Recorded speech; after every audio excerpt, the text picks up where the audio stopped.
Hey, the Ford F-150, it's pretty cool. I drove one here today. Did you? Yeah, I did. That's great, man. Yeah, you know what's great about it is that while your car's all snug and close to the ground, mine, when the snow flies, is going to be like... Rah, rah, rah, rah, rah, rah, rah, rah, rah, rah. But in all honesty, the Ford F-150 makes a great work truck. Mm-hmm. Makes a great family truck. And one of the things I'm looking forward to this winter is the fact that when I don't know why I have to do this. My wife knows I'm allergic to Christmas trees. Like real Christmas trees. Yet she's like, listen, if you don't give Everly great Christmases, then you're a bad father. And so therefore, I have to go and cut down a Christmas tree. And instead of having to put it inside my car, I put it inside the truck bed, only to bring it all the way upstairs in my condo and leave it in my house. She makes a really good point because I had a fake Christmas tree growing up and still super stoked about Christmas. Wait, no, that's a terrible point. Oh, oops. But listen, if whether you're negotiating marital traditions or you're just coming to work or you got to do some work, the Ford F-150 is amazing. XLT, Lariat, Tremor, King Ranch, they're all amazing options. You should check them out. Ford F-150. Check it out right now. And by the way, Ford.ca/F150 is where you go to check it out. Let's start the show.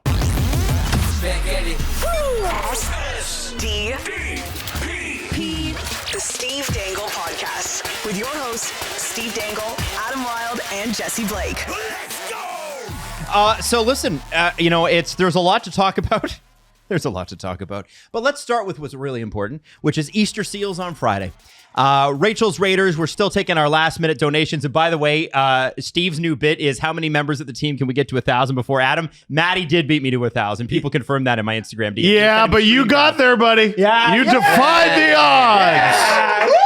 He got there. There's still a few teammates who aren't quite there yet. Let's get everyone on Rachel's Raiders to at least 1,000. Yes. And you know what? Steve's family was a Easter Seals family. You've heard him talk about it a lot. These things go to summer camps that are accessible for kids that need it.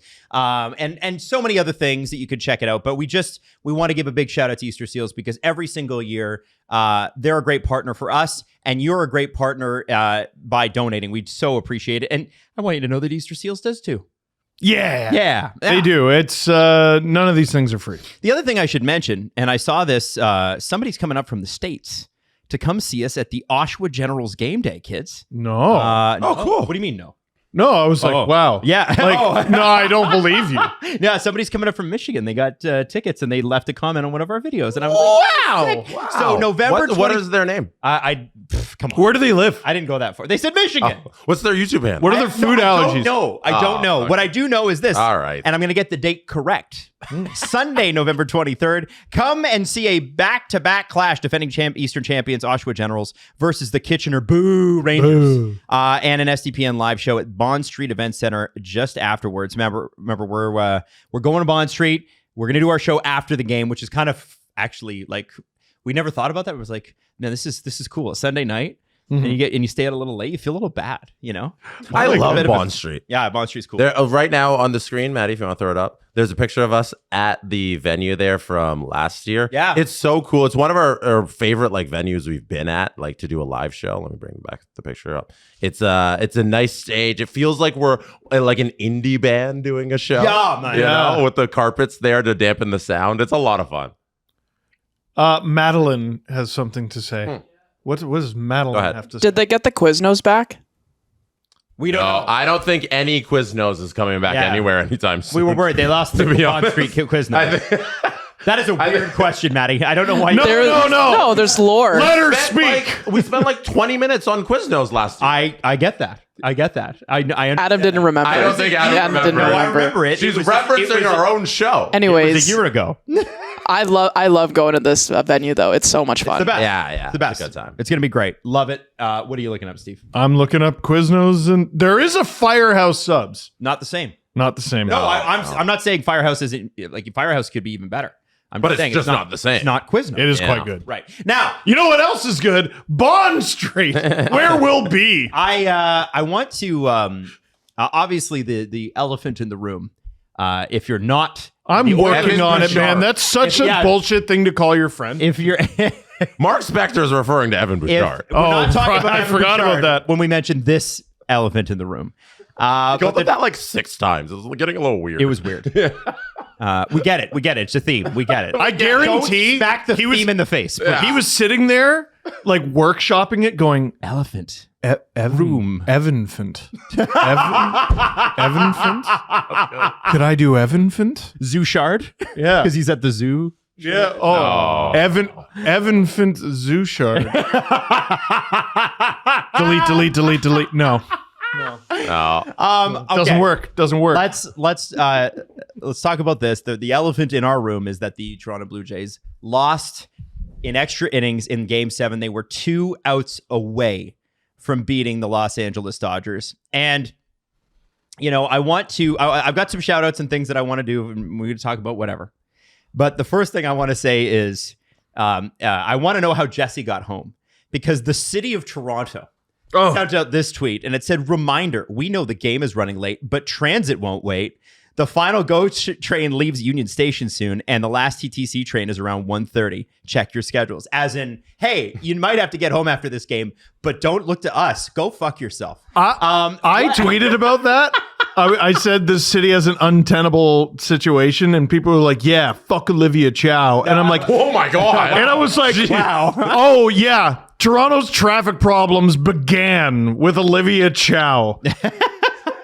Why did they do Not to stand up for any politician. I didn't mention a politician. This city is untenable. Who would think that writing this tweet is a good idea? Well, it's probably Someone the who- social media intern who's working late on a Friday. No, doesn't it's get the city paid of that Toronto. It's not an intern. Okay, it is a maybe not. well-paid social media professional. Now- Yeah, and I don't like when people call, like, they'll see a sports team's brand, they'll call the social media person an intern. That person's getting a full-time salary. That's a big job. Josh Matlow, who was at city government, I think he still is. Anyway, he said, "I'll be raising this at tomorrow's TTC board meeting." And here's what's going to happen: he'll raise it, they'll throw it around, and we'll never hear about it again. Can you read the first line again, just for the people? A reminder, shithead. we know the game's running late, but transit won't wait. The final GO train leaves Union Station soon, and the last TTC train is around 1:30 a.m. Check schedules. As in, go fuck yourself. They should have had a contingency plan. Well, they do for New Year's. They do. So New Year's in Toronto, for people who aren't aware, the trains and buses run all night long, and it's free. Yeah, because you don't want people drunk driving home. Or drunk walking home. Or, yeah, just get them home. And this has got to be the biggest night of the year for people going out in Toronto to see a thing besides New Year's. Yeah. Imagine if they had won. Oh. Imagine if they had won. It's clear they had no... I mean, I'm sure the police had a plan, but it's pretty clear that transit had no plan if they won. Yeah, you know what the police love? Thousands of people aimless and stranded and drunk. Standing around and drunk. Yeah. But that would have been great. there was a follow-up to this because I don't know if he's the president or whatever the hell his role is, but one of the guys high up at the TTC quote tweet or followed up on this tweet being like, hey, the TTC isn't responsible for this thing. This is the City of Toronto and Metrolinx, because the TTC actually has 90% of their service run overnight. They have this thing called blue light buses. And their streetcars run overnight. So they distanced themselves from this tweet and they said, this is on Metrolinx. I don't know what's going on with them. So this is specifically a Metrolinx/Go Transit problem because they shut down the Up and they shut down the trains around their regular time, which they very shouldn't have. You know what I love about the Up Express? So there's this thing in Toronto. It's called the Up Express, and it's supposed to get you up to the airport, which isn't in Toronto, even though it's called the Toronto International Airport. It's in Jesse's home city of Mississauga. Bigger than Winnipeg, but really an adjacent city to a massive city. Mississauga, if you were to drive and not see any signs, just looks like it's a part of Toronto in terms of, like, the city just never ends. It's West Toronto. Yeah. And I know Mississaugans will not like that, but it's kind of true. Like there's like an invisible line, and then all of a sudden it's Mississauga and Brampton. But the point of the Up Express was to get people to be able to, take transit to the airport, which is awesome. And I've used it many times. It's actually so good. Problem is, when you get on that, even though it's a part of this thing called Metrolinx, ooh, what a cool name. They said because legally it's considered light rail or subway, they didn't legally have to put bathrooms on the train. So you're on that train for 35, 40 minutes, especially with that many people coming off, because there's multiple stops along the way, and they're drunk and there's nowhere to pee.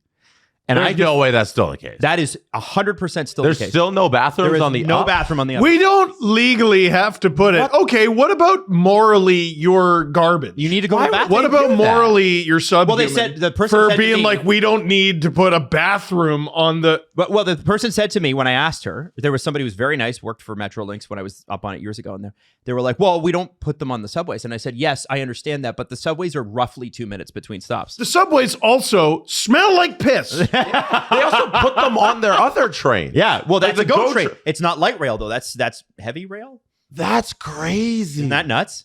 And they never like fixed that Nope. since? Nope. And that's been No, running because they'd have to order it from Bombardier, Oh, and right. then they're on Bombardier time, which is next decade maybe. So Oh we my all God. we all know how bad it is.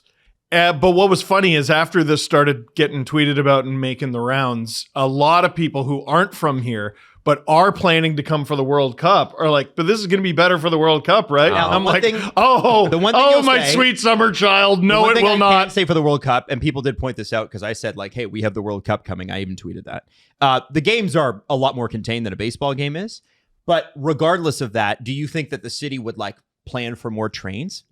No, they wouldn't like up the schedule or No, anything. like that. someone was like, well, they had 24 hours warning that this game was happening. And I'm like, do you think this place is run by children? Yes. Apparently, fact, I do. adulthood is something we made up. Yeah. We made it up like money. It's adulthood money. It's all made up. We came up with it from our imagination. You plan as if every game is going to happen and every game is going to extra innings, or there is another option. You're so dumb. You're such a stupid person. Yeah. What's the old adage? It's probably that one. plan. Yeah. Yeah. What is it? Fail to plan to fail. If you fail to plan, you will plan to fail. I get Aha. schedule and then Listen, cut. I understand that's very. That sounds like something your but mother would say. That is, my mother would say that. She'd also say, "Pull up your bootstraps." That sounds like a Maryland Dennisism. Absolutely. But You know what? We stand Maryland in We this do. house. How dare you talk about Maryland like that? How dare you? This podcast is just an extension of the Maryland Dennis universe. Yeah, that's true. It is. The like MCU. we are branded as the MCU. MDU. MDU, Maryland sorry, Dennis. yes. Are we just Guardians of the Galaxy for Chum FM? Yeah. 100%. Yeah. Oh no! Yeah. Anyway, I'm the raccoon. You're the bad Paul Rudd character that comes in and you're Yeah. like, okay, Oh no! I'm you're Ant-Man. gonna be B dude. Oh no! Why did they really shoehorned him in there? Yeah. They really So need wait. Paul Rudd. you're totally normal, except you can get really big, but you're easy Yeah. to kill. Also- And really small. How also, dare you? ants love you. Yeah. Like, Yeah. what the fuck? I don't know, man. No. It's Garbage. cool. No. cool. Yeah, premise. that's us. That's to a great the, premise to for a movie. MDU. That's why I like in The Boys when he's just like, "What's your power? Oh, it's this. Oh," and then he just kills him. Anyway, Anyway, Blue Jays lose in the saddest Game 7 fashion. And by the Spent way, 15 minutes on transit. Toronto. I'd rather. Why? Do you want to talk about Game 7? Steve loved that segment, and I needed to throw Steve a bone Yeah. because he's been Hodor with the conversation about Toronto Transit for so many months. He's got to let it out at least. This is where he is, especially like talking to Steve when he's turning onto the DVP and it's just started to rain. Oh You my got to turn God. the volume on your phone down. Like it's nuts. I've been dreading for weeks the Easter Seals tournament. Was moved from down the street from my house to the most inaccessible part of the Downs country. View. It's Yeah. It is easier to get to the Northwest Territories than it is to get to near York University. I can't believe that concert venue was still there all summer and people had to slog through that for hours to get in and out. I cannot It's believe brutal. it. I cannot believe it. As soon as they announce where it is, I'm like, well, not going. What? Fuck. For Hot Take a Palooza that we record over Christmas time when we bank all those episodes, Adam, I dare you for your hot take to do transit in Toronto is actually good. Oh, I can't. Can we make Steve have a heart attack? You know what? Transit is good. It's just nowhere. Adam, If you- I if you would jump take on the it. hour and a half-hour drive to your house and kick your ass. Fuck. If you have to, if you're like, if you've got a tiny little space in Toronto that you want to get point A to point B, and they happen to build those subways in the 30s for you, then you're okay. Yes. And if the signals are working, which are also still from the 30s, they've never upgraded them. If you need to go from University to King Street, man. there's a subway there for you. Oh my God. I'm gonna stop off at Museum. Anywhere off of that little horseshoe, like you're fucked. Yeah. Like that's it.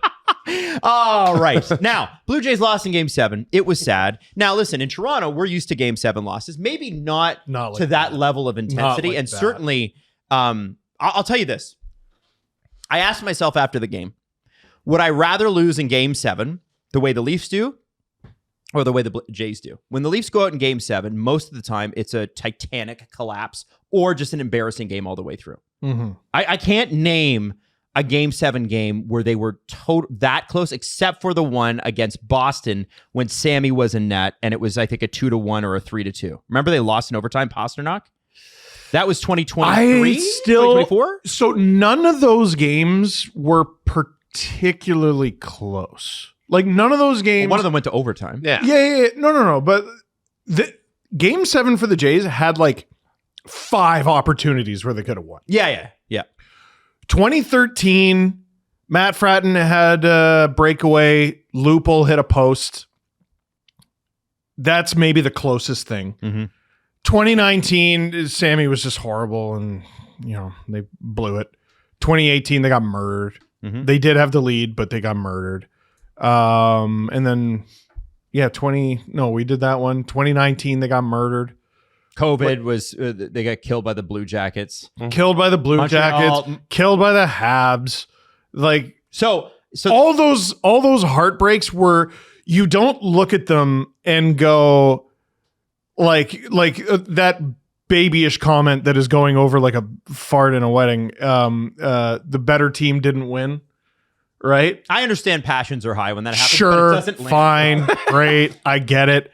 But like the Leafs never got that treatment on account of they didn't deserve it. They didn't deserve any time out of any. So when I think the comparison, it's not direct. No. Like, I don't think comparing baseball, the end of the game, like having to win, to hockey OT is fair, because in baseball, in a tie game, say it's extra innings and one hit can do it. That if they throw 30 pitches, there are 30 instances that the game can end. Yes. They're different animals in what they bring out of the fan and the stress levels and the chances to win the game. In baseball, it's so 1-to-1 in that every single play is going to matter, and hockey is just this fluid thing, and you're going to get maybe a couple chances there, but it's not like every single thing that's happening in every second of hockey is a chance to end the game. In baseball, it is. I'm so and sad. that's why baseball is so much fun during these games. I'm so sad the Jays lost, but I'm really looking forward to being physically healthier. Like, yes, that playoff baseball is an infliction. Yeah. Affliction. Like I barely survived that damn thing. That was hard. Yeah, I don't know how the hell you did it. It's one of the best things in sports. Like it is amazing. When you're watching baseball at its peak, it's as good as anything that you can ever watch in pro sports. And this is why I find it, Jesse, it's such an amazing sport in the sense that at the beginning, things are so light and wistful. It's like, we're back from spring training, and here we go. Oh, here's the opening day, and all the way through July. Oh, there's an afternoon game today. And look at that, there's children there, and blah, blah, blah, blah. And then by the time August rolls around, if you're in it, there's this sense of like things are sort of tightening up a little bit. And then through September with the pennant races and all that sort of thing, you feel it constricting, and then the playoffs start, and it feels like you've literally been wrapped by the snake, and now the playoffs wringing you out. Start in September. Yeah. But there is no fixed date. Like there was a time where it really felt like the Jays were going to lose the division. And Varsho hits either a 3-run homer or a grand slam and kind of saves it. And there's another like sliding door moment in the season. Like, what if they don't end up tying the Yankees? What if they don't have the tiebreaker on the Yankees? It's just so good. So, Jeff, it was so damn good. Yeah. My question for you is, like, having done that, because that's the first time we've seen the Jays go on a run since 15 or 16, and SDPN didn't exist back then, and we didn't have, like, we had the Steve Dangle podcast, but that was not what this is. And we didn't do live YouTube back then. It was pretty new at that point anyway. Having done that. You did the 18 innings. You did 11 on Saturday night. What was it like for you? What did you learn? What did you take away? Like, what was the experience like? Can I add numbers to that before you answer that question? Can we add the numbers after? Let's add the No, numbers. no. Because I'm trying to emphasize how much Jesse did. Okay. Yeah, did Robert send you this? He sent it to me too, which is why I wanted to, but go ahead. 64 hours, 18 minutes, and 59 seconds is how long Jesse Not 60 seconds then. Not 59. 60 seconds, you lazy bum. And 172 innings. I think that lends to what we were just saying about baseball, because Adam, you're talking about like you get to April and baseball starts. It's every day. It's constant. It's 162 of them. And that doesn't just change because the playoffs are around. It's every single day. It was 18 games over the course of 4 weeks. Mm-hmm. It was every single day and every single night. And it was a blast. I can't believe it was only 18 games. Yeah. You know? The 4 plus 7, right? So That was at least 40.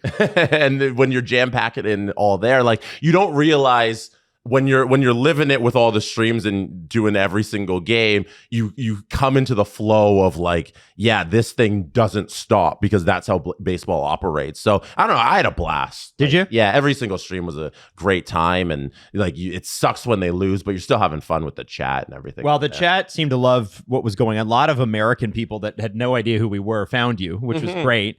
And I think, let me run you through some numbers. So you had 172 innings. That's not exactly what I planned. I hate it. Also, what's Robert doing sending everybody the same prep here? I don't know. Jesus. Trying to be helpful. I know. No, let's accost him for it. I think the point is it was very, very cool. Obviously, we're not a network that covers baseball full time. But we figured Maybe we should. There'd be some yeah, we'd love to. and like There was financial constraints around Of course. that too. Yeah, but, 100%. You know, we're trying to grow a business here. And you know what I thought was amazing about it was the amount of people, Jesse, that were going, yeah, we'll just pivot. Like, yo, man, I usually come in here for hockey or football and maybe F1, but I'm what the hell? I'll come and watch Jesse do this as well. Yeah, I think that was something that's truly special in the see in the comments there is you get both sides of it, right? Because like I'm there watching game 46 in the season and everything. And then you get people who were also there and they remember Chad Green and Yariel Rodriguez and those Ben days. Lovelady, man. And the fucking Lovelady. And they remember losing 12-2 to the Orioles on opening day. And then you get the people who are like, this is my like third ever baseball game I've ever watched, and it's the middle of the Mariners series. Yeah. And you get those audience. I love playoff runs when teams go on runs in cities. You see everybody start caring about it. Yeah. Like my girlfriend Gabby, who does not care about sports, was out watching Game 6, you know, with her friends. She's like, oh, all my friends are going to watch this game. I'm like, you don't care about this game? She's like, yeah, but everybody's doing it, and now I care. My wife watched one Blue Jays game all summer, and it was one that we went to. And by the end of that series, she admitted she would die for Ernie Clement. Everybody will die for Ernie. Everybody will die have for to Ernie re-sign Clement. him. Right? Yeah. He's coming back. He's right? coming back. Now, do you? All-time leader in hits in a single postseason. That's insane. Yeah, no He one's was ever money. had 30. He got 30. My brother-in-law bet so many times. He would put parlays together on the BetMGM app, and every single second leg of the parlay was Ernie Clement hit. Just get a hit. Like, and that's starting from the New York guaranteed series. money. It was crazy. Yeah. It was like money glitch. I love that you get the bandwagon. Like it's everybody cares about the Blue Jays, no matter where you went in the city. It's the first thing on the news. Everybody's wearing Blue Jays gear. You get new fans, and now hopefully they extend through next season. It's fun to see people care about baseball because I love baseball and I love this team. So it's good when everybody's caring about it. I don't know. It's such a joy to see this month. When I got into baseball, it was like when Sean Green left. And, you know, that's been such a part of like a feature of Toronto, especially with sports where we don't have 7 teams like we do in the NHL, right? Where there's so many guys that just are like, it's not America, so I'm leaving. And also Toronto at that time had shitty ownership. We've got a pretty solid ownership group now. At least we know they're rich. And they are spending. They had the 4th highest payroll. Fifth, excuse me. Yeah. Now, a lot of the guys that they're paying a lot of that money to were not in the lineup. Santander, Barrios are two guys that there's $40 million right there, not in the lineup. Barrios, there's a story to be written there. I'd like to know what happened. He not in the dugout, not around the team. So he definitely had some hurt feelings about something or just didn't want to be around. Because there was lots of guys who were not on the roster just hanging out in the dugout. You're allowed to be there. Like Scherzer was there when he wasn't in the lineup. There's some of the relief pitchers who were not on it, but Barrios, I wonder not around the team. And there's been no conversation about that. No, nothing. He's posted nothing on socials. Like we've been looking at him, like Jay's Twitter's been going through it. Like I don't know where he is. So, anyways, sorry. I got no. I think that's interesting. Brought him up. I was wondering this. I was actually going to ask the question, but I think what's interesting, and obviously baseball, to me, baseball doesn't need a cap. Baseball needs a floor. Mm-hmm. And baseball is probably going to get both in 2027. But the teams like the Pirates, who are run by a criminal in my mind. He's not like an actual criminal, but I think it's criminal what he's doing to the city of Pittsburgh. It's a disgrace to the sport. It's disgusting. They haven't signed a free agent in like 6 years. They are, it's such a shame because baseball really is one of those things that everybody can sort of understand. Like even if the Leafs ever did go on like a real run, like last year was the closest we got. This spring was the closest we got. The rules in hockey are far more complex. Mm-hmm. In baseball, yes, there are tiny little, whatever rules, but everybody kind of gets it. Here's what's fair. Here's what's foul. 3 outs, 3 strikes, you're out. 3 outs, the inning switches over. Like it's simple. Yeah. Easier to learn. And baseball is so accessible from the fan standpoint of view because there's 81 home games and there's 50,000 seats. Yeah. I've seen people who can never dream about going to a Leafs playoff game at a bunch of Blue Jays playoff games because they can sit in the 500s and enjoy the game and just be there in that stadium. And bring your own food in too. And bring your own food. And it's a family event. You middle of the summer, you want a ticket for $30, $20. They have the outfield district now where it's just cheap standing room tickets. You can get in and go enjoy with your friends. You don't have to care about the game. Just go there, have a beer, and just have a good time. You know what you see at Jays games? Groups of 5 or more. Yeah. You see groups of friends. Yeah. Groups of friends instead of a pair. Because you got the one pair of tickets because your boss gifted to you because your corporation has season tickets. That's how you get into Leafs games. Here, you can just buy them with a bunch of people. I think the biggest group of people I've ever been in the stands with is 4. And it's the 3 of us plus CJ. Yeah. I've been to 11 billion games. That's not true, actually. But I've been to more than most. And 4, I think, is the cap. Even when the Jays were bad, though, when we were in our early 20s, we'd all find ways to go. Toonie Tuesdays. Oh, my God. That was a real thing. That was a thing. On Tuesdays, you get 500 level seats for $2 when I was a child. It was awesome. You couldn't afford not to go.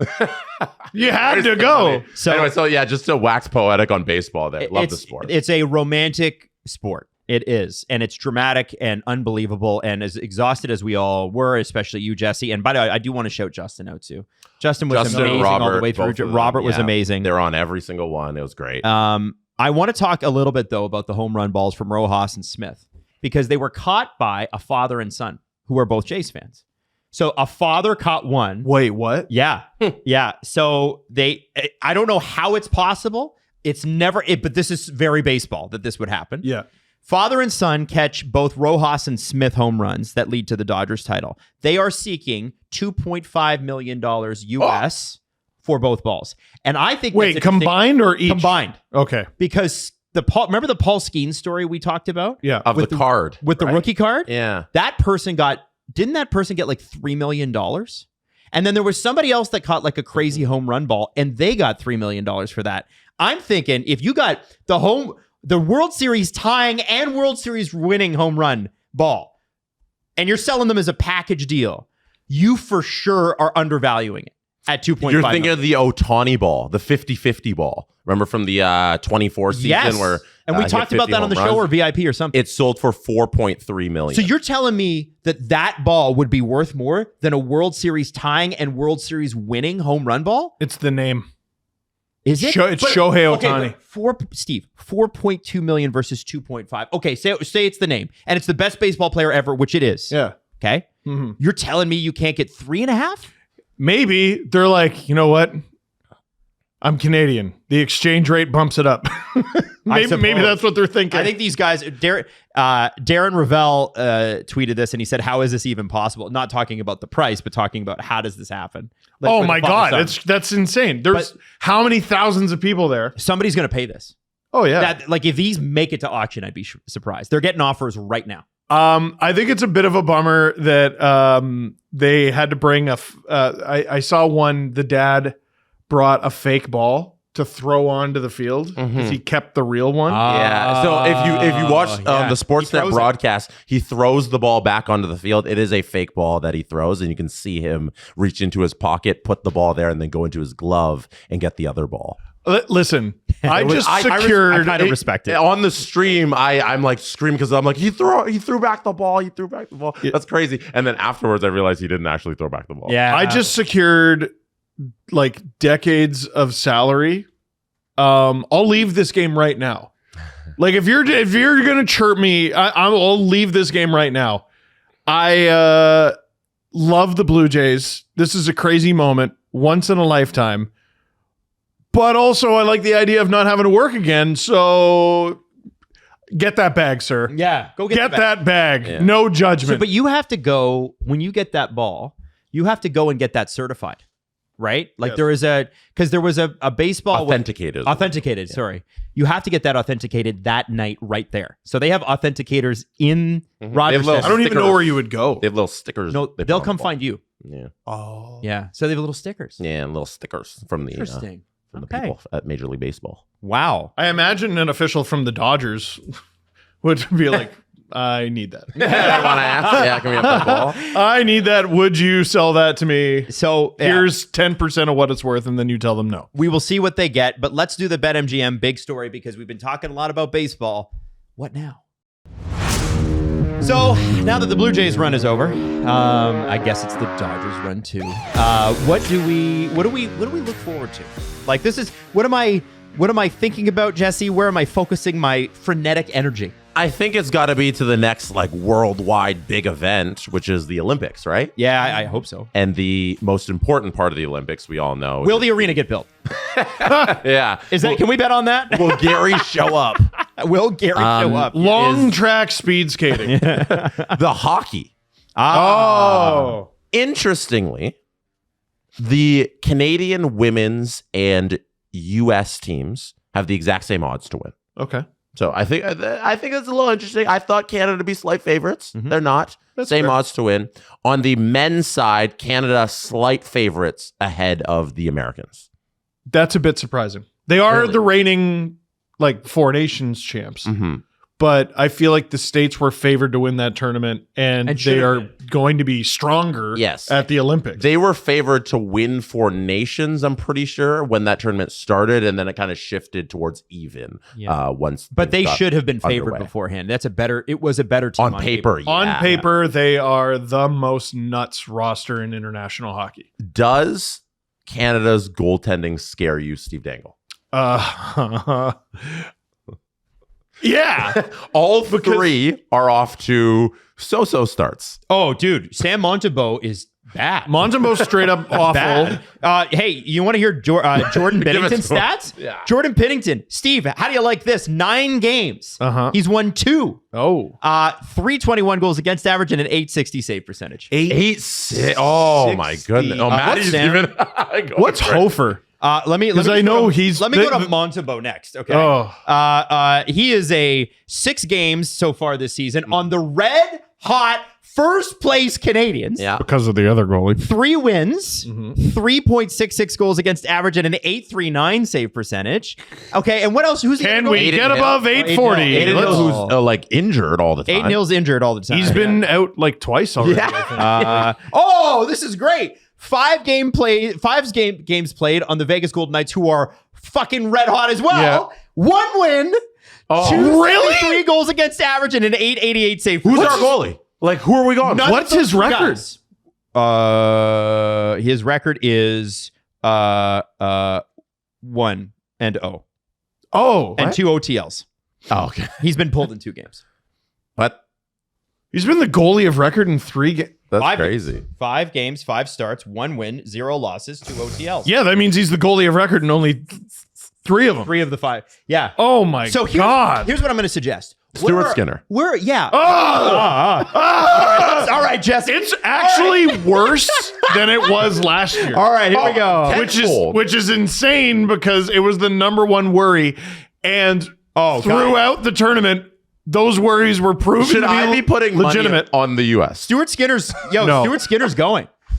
9 games, 4 wins, a shutout, 252 goals against average, and a 900 even save percentage. Stuart Skinner's the starter. Yeah, here's the problem. Oh, no. I have these things called eyes, and they're such a burden.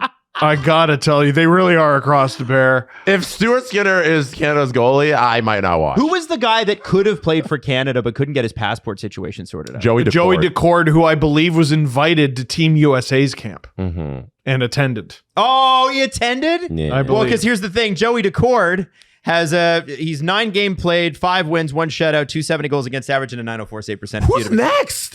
One of those games was against the Leafs. I don't Doesn't know. count. Like top Canadian goalies. Logan Thompson, maybe? They hate Logan Thompson. Give me it. Maybe Mackenzie Blackwood? Okay. Logan Thompson. Scott Wedgwood? They don't like Logan Thompson. I know that. Here's Logan Thompson. Wedgwood's not the starting goalie on his own team. 8 games played, 5 wins, 151 GAA, and a 935 save percentage. But I know for a fact there are tensions between him and Team Canada management. We'll see if they're hard-headed. And who's the other guy? No, Wedgwood's 7-1 for the Avs. Oh, then he's Yeah. for sure the Sorry, heading into the season, he wasn't supposed to. But he's only got a 900 save percentage. on the Avs. That's Holy it, smokes. man. That is, wow. It's dark. It ain't good. It's dark. Is Mackenzie? But then Blackwood Biddington gave one of the most unhinged, borderline unjustifiable It performances. made no sense. It made no. He was awful the whole tournament. Fine against Finland until he almost blew it. Force of nature in the gold medal game because I don't know. What happened to our country? What happened to the Martin Brodeurs and the Patrick Waugh and Belfour, the Cujo. legacy Oh my of God. great Canadian goaltending? Luongo. What happened? Marc-Andre Fleury. Like, what are we doing? Where are Carey Price? Carey The only Where thing, are our goaltenders? the only thing I can think of Quebec, I blame you. is yes, I what blame happened to them. the goaltender factory? You just like enough kids grew up idolizing Sidney Crosby that they stopped being goalies. That's the only thing I can think of that makes any sense. There's more money in first line centers. Yeah, well, and not to mention parents discouraging their kids from becoming a goalie, Yeah. right? That's the only thing I can think of. Whereas like in Russia, in Finland, it's like, yeah, you're going to be a goalie because we make great goalies. The Latvian goalie who's for sure going to get a 80 save shutout in this tournament. They like That's gonna happen. forgot. They forgot to make forwards. Like, they just oh shit, we made all these goalies. You know it's going to be against Canada. Yeah, It's going to be crazy. no, it's okay because his favorite NHL team plays in the National League. Wait, oh no, it's not baseball. Like, but yeah, I don't know. I don't know what they do. So money on the Americans, maybe? No. No, Go Canada. how dare you? All right. Well, Scott Wedgwood. you can start to look at that stuff right now at betmgm.com/dangle. Now remember, okay, they've got the whole new setup. They got brand new rewards hubs, data insights, instant withdrawals. BetMGM.com for terms and conditions. 19 plus to wager. Ontario only. Please play responsibly. If any questions or concerns about your gambling or somebody close to you, please contact Connects Ontario 1-866-531-2600 to speak to an advisor free of charge. BetMGM operates pursuant to an operating agreement with iGaming Ontario. Now, one of the things that is interesting about how this happens is the Blue Jays obviously have access to a wider national audience, which hockey teams do not, right? We've got 7 of them. And I wanted to hear your thoughts on the games, but also your thoughts on because there was fans in Vancouver when the Mariners and Jays were playing that were like, well, I'm a Mariners fan because I don't like Rogers or whatever. And that's fine. Like, you be a fan of whatever you want, but it's It's because of the telecom. in some cases, sure. Or some cases it's the Mariners are closer. Like, And that's fine. Like, whatever. yeah, just that's the one that makes sense. Yeah, that's fine. You don't need to retcon you being better than everyone. Shut up. The thing though that's interesting is that Commissioner Rob Manfred is going to be done in 2029. And he has already said he'd like to get some expansion on the books and has not ruled out Canadian teams. We'd all like to see a team back in Montreal. But do you guys think that this country could support a Toronto, Montreal, and Vancouver three-way baseball situation before the 2030s? I know Montreal could. I know they could. Yeah. Vancouver is big enough to. The question is the interest there? And I would say it is. Oh, I think they love baseball out there. Well, they all fly down to Seattle, or they all swim across the street to Seattle when the Jays are there. I'm just, it's what, 1 weekend a year does not a season make, right? I think there's some people working with the Mariners right now going, no, they can't. they can't do it. Trust me, bro. Well, baseball, though, has a problem with a few of their teams being non-factors. Like, we criticize like the Coyotes. The Coyotes and the way they operate things. Baseball's got like 3 of them.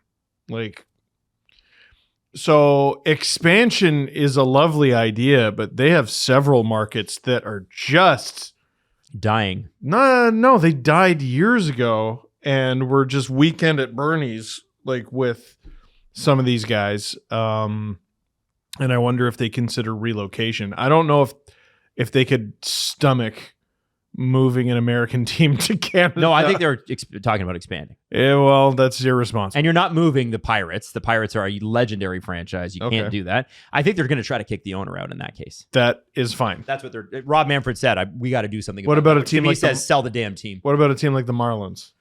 Oh, don't know about that one. Right? I think it'd be really cool to have those teams in Canada. But Adam, you'd know best about the economics of it. Do you think it would work from just like the corporate standpoint? So in Quebec, there are enough billionaires where you look at. It's interesting because business in Quebec is a challenge sometimes because of they just do things differently than the rest of North America. It doesn't mean it's bad. It just means it's different. Taxes are a little bit higher too.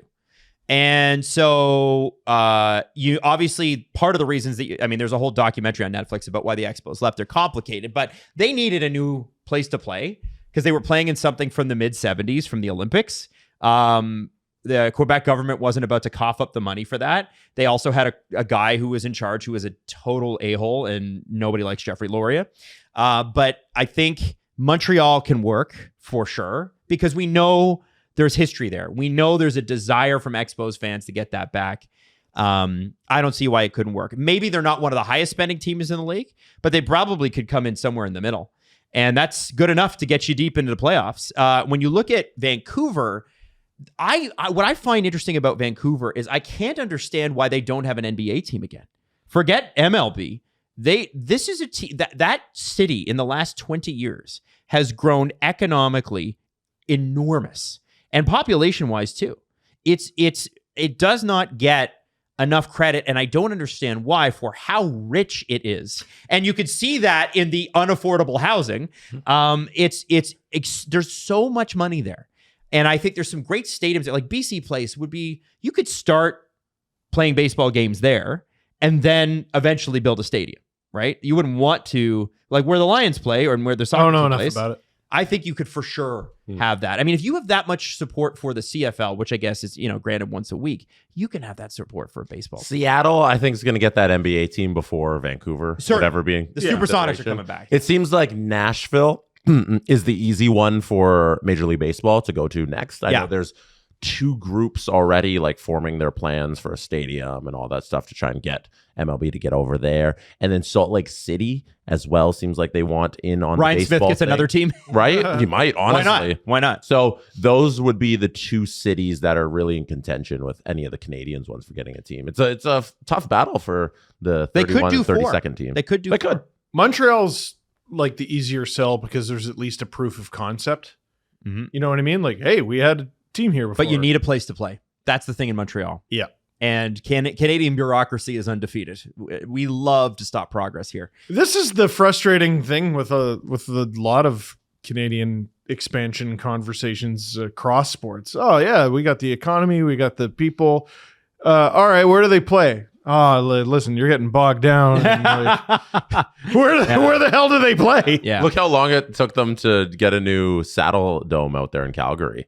Like that arena needs to go like 10 years ago, and now they're finally got their new When one. I The lived out Jets there, come they were back like- and put them in the old one.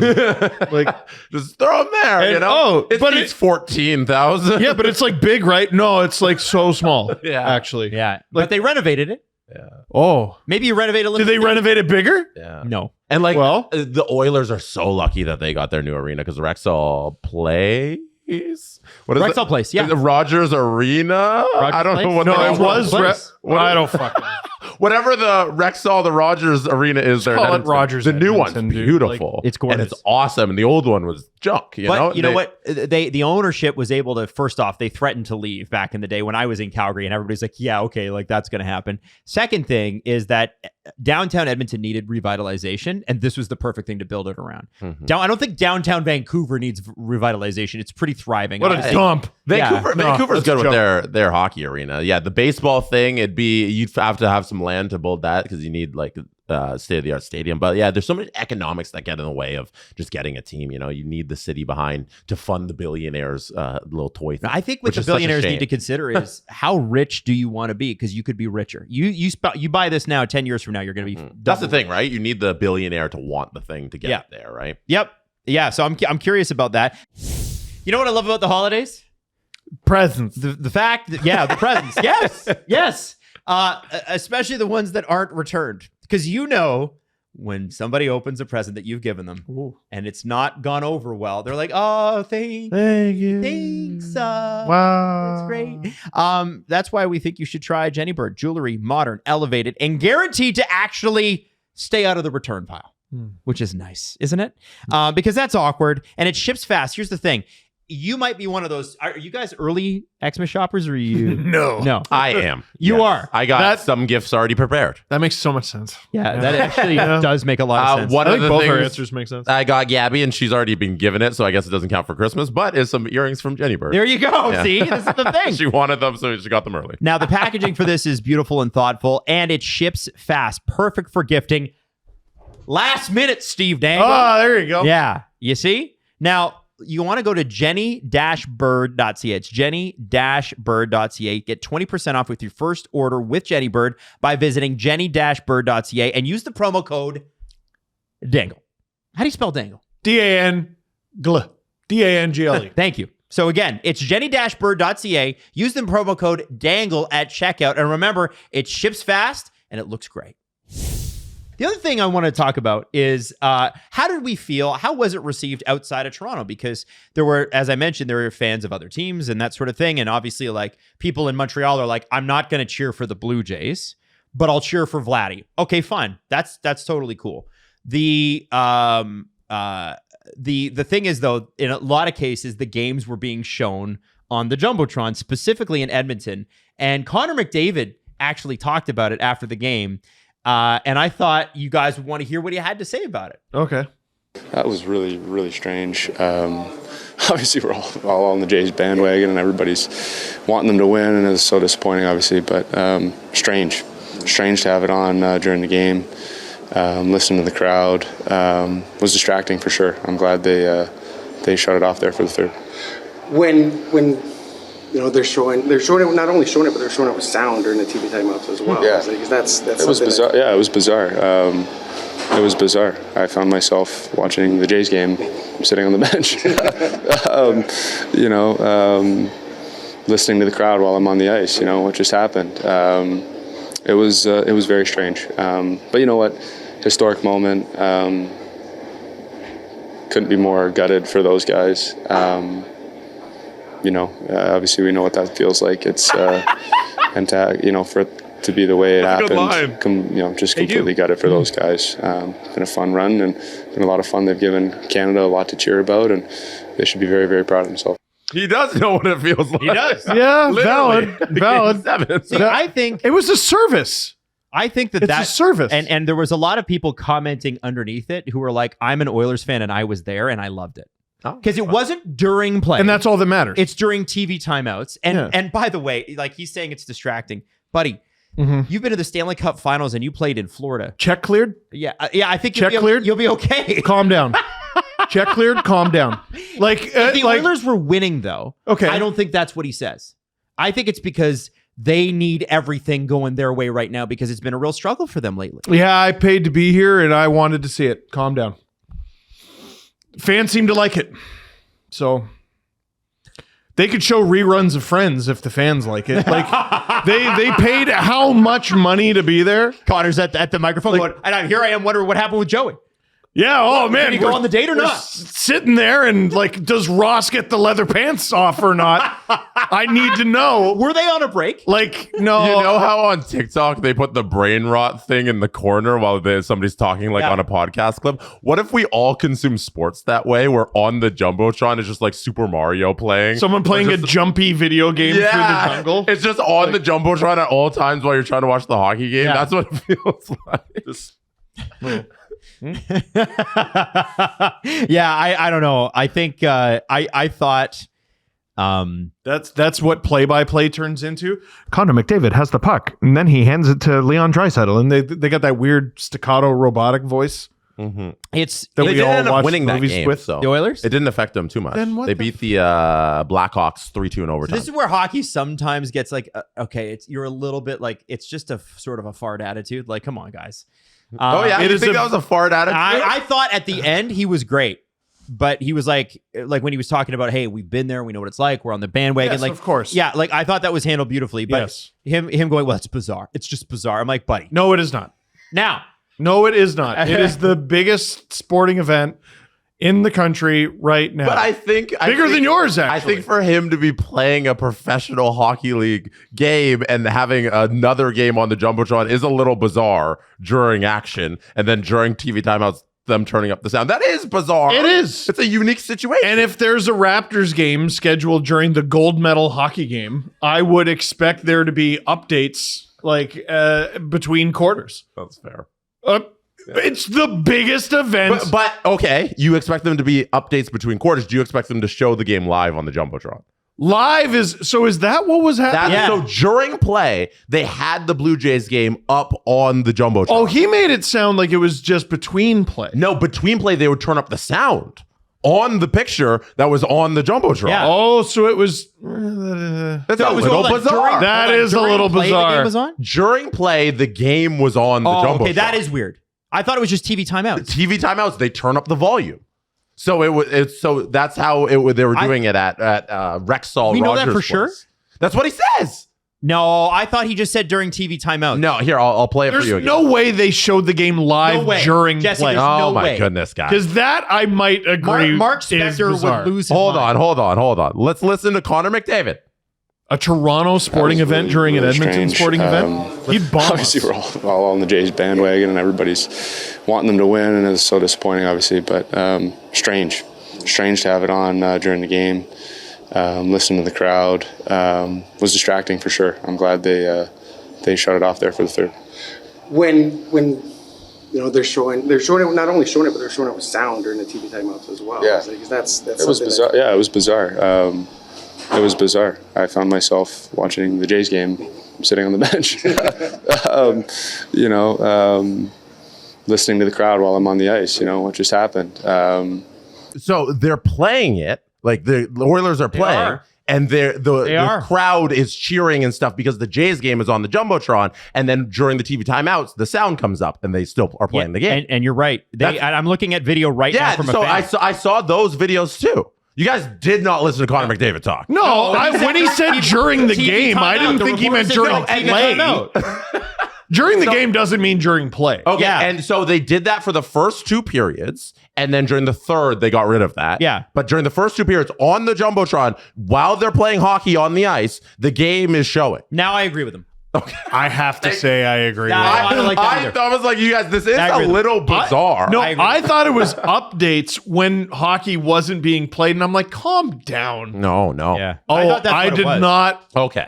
Yeah, no, that's No. a bit odd. Okay. That's a bit odd. Right? It's a strange choice to do it during the play, even though it's silent. It's the risk you run. Like, I know people who they're like, I got leave tickets for $100, and it was during I don't remember what game. I don't remember if it was the World Series or Game 7 of Seattle or whatever it was. One of the games. And they were like, I do not want to go.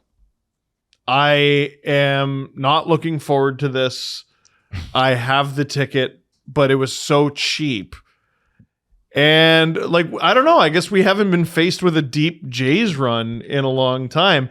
It's tough in a hockey mad country that also friggin' loves baseball.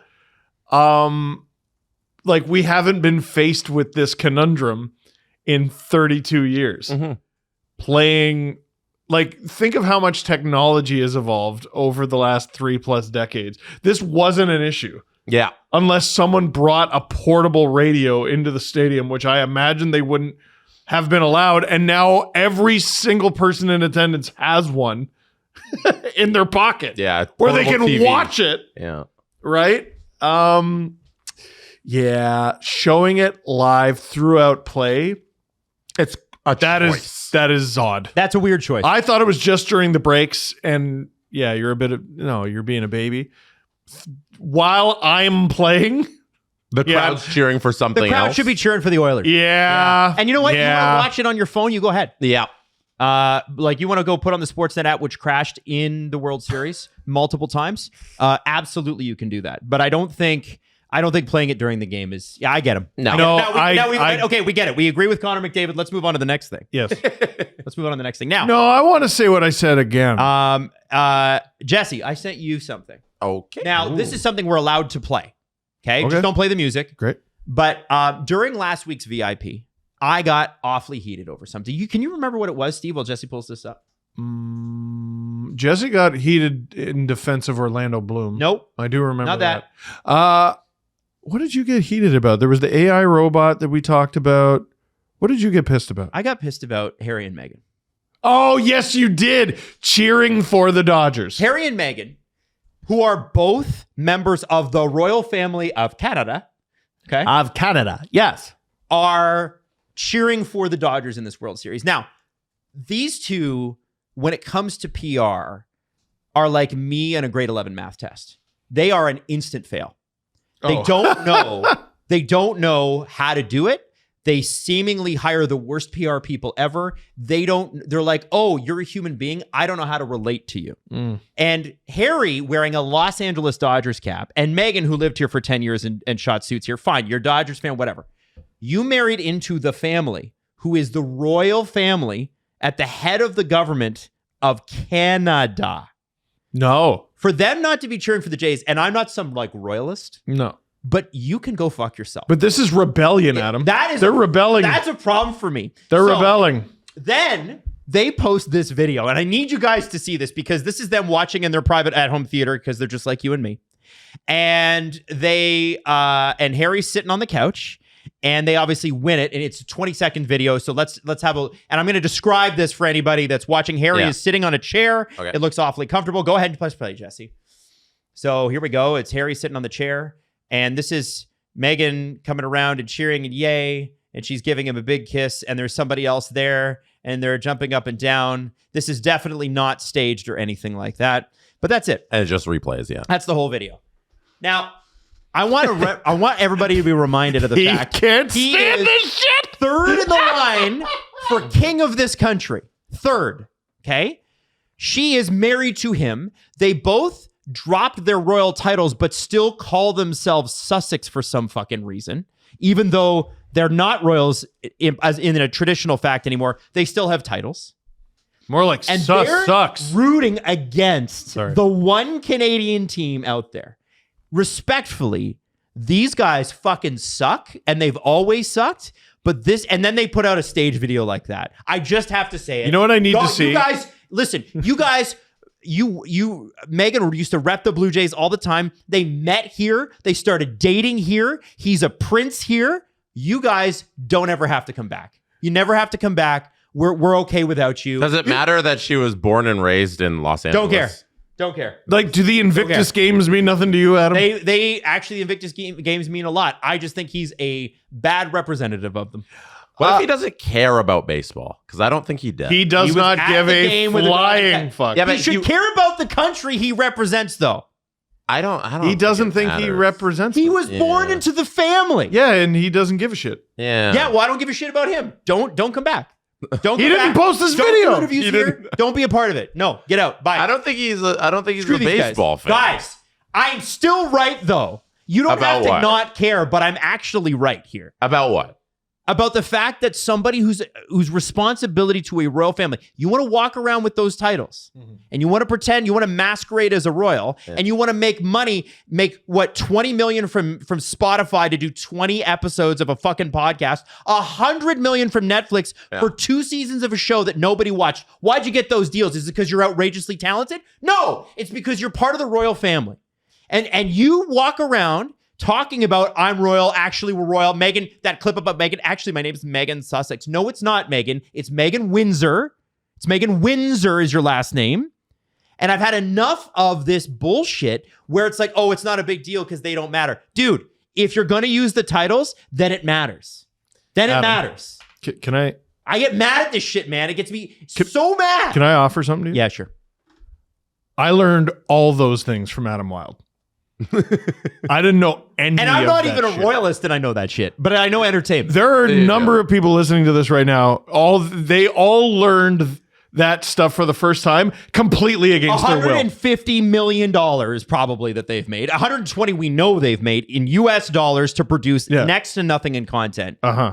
Trading off the fact that they're the royal family for multiple heads of government, including Canada, and they can't figure out to put on a Blue Jays hat.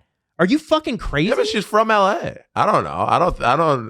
I don't care where she's from. She married into this. Adam. She knew this. If I became, just to play with you here in this world, if I became the mayor of Boston, I would not become a Red Sox fan. And that is why you would never be elected as the mayor of Boston. Because here's the thing. It's not about being elected. God forbid. It's about being born into it.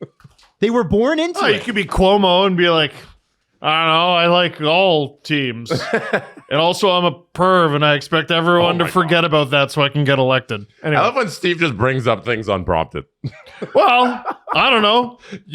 That's stuff that interests me. Like, I can't I'm sort of care about this. Well, I just think for me, I'm done with their pity party. So, me too. Go Yeah, but I never began. I'm done because I never began. You were forced to begin. Jesse and I were forced because when they did that interview on Oprah, we had to break that shit down the next day on Virgin Radio, man. Yeah, that was fun. I've been fed this, and it's my pop radio sensibilities coming out. All right, I think we all agree with you that like they're I don't know. Dingbats, both of them. They can just go away. They So should. that's why I'm not like pressed about them doing this. No, I'm pressed about them making a fortune, an absolute fortune off of this fucking title that they have. Not your money. Yeah, well, like, and they didn't take it from me. Jesse, I'm a content creator. I've worked my ass off my whole life. 2 decades already. I started in radio when I was 18. Yeah. 18. Yeah. And I'm thrilled to do this for a living. I'm so lucky. We're so lucky. But these guys wander in. They're like, hey, Netflix. I'm a somewhat talented actress, and I'm a guy that I happen to be born into the right. What was the family, last thing and I she have acted no in? talent. What was the last thing she acted in?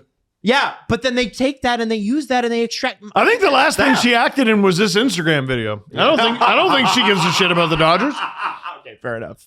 I just hate this stuff, man. It makes me so mad. Well, you made money for They nothing. took the money You did from nothing. You cut grapes in half. You cut blueberries in half, and you call it a interior I want to decorating hear show. from the people. We can move on. I just want to hear from the people. What did you enjoy more from this episode? Us talking about transit or us talking about Prince? You know what? And It's Prince Harry and Sunday Meghan Markle. Yes, get ready. Let for me it. know what hit harder. All right. Transit or Harry and Meghan? Let's talk about the Leafs, who won on We Saturday. never waited on the game. The Leafs. The actual Blue Jays game. I mean, I don't know what you want me to say. I'm sad. I want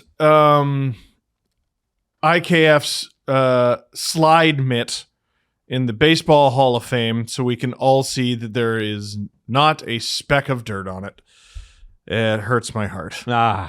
It hurts my Do you think if he slid, he would have been home on safe, Jesse? Maybe. We'll never know. If he ran through, you mean? Or ran through, excuse me. Like dove into it like Donald. No, what he should have run through the plate. He should have done that. Should have been anything but what he did. Yeah. And I think he's probably safe. People talk about the leadoff, and I've seen that criticism is wrong, and he actually played it well. He should have taken more steps because the left-handed hitter and Dalton Varsho has lined out 4 times all year to the third base bag.